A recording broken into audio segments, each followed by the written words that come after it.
Well, Alice Grant, I would say that many of these public sector workers and private sector workers do deserve a pay rise. The problem is that we shut down the economy for 2.5 years. We borrowed £500 billion. The country's broke. It's not going to be possible. I agree entirely. And many of these workers also, they're not just fighting for pay rise, but also for the fact that it is so extremely difficult to now afford to live in this society and to afford food. And 3 years ago, nurses would be able to live, fine with their wage, but now it's increasingly difficult.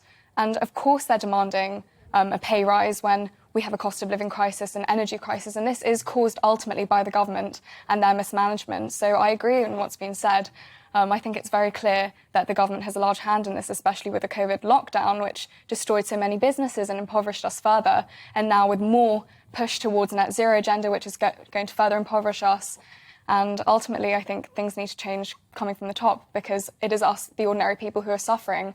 And indeed, these are people who we care dearly about, our nurses, people who work in the rail strikes. I sympathise with them a lot. Of course, I understand the frustration that many people are facing, the patients' backlogs and also people who just want to travel. But ultimately, it does feel as though I can sympathise far more with the workers than with the government, who has driven our economy into ruin over so many years. Andy Ford, I've only got a few seconds. Closing thoughts on this?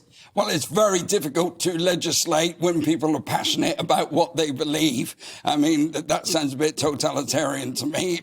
People are struggling financially at the moment, and who wouldn't want a little bit more? And it's very difficult. I can't remember a time when there haven't been strikes, and they normally sort it out at some point. It's just that at the moment, everyone's struggling. And if people are really passionate, particularly the nurses, legislating to stop them from being passionate doesn't really work, does it? Not for me, anyway.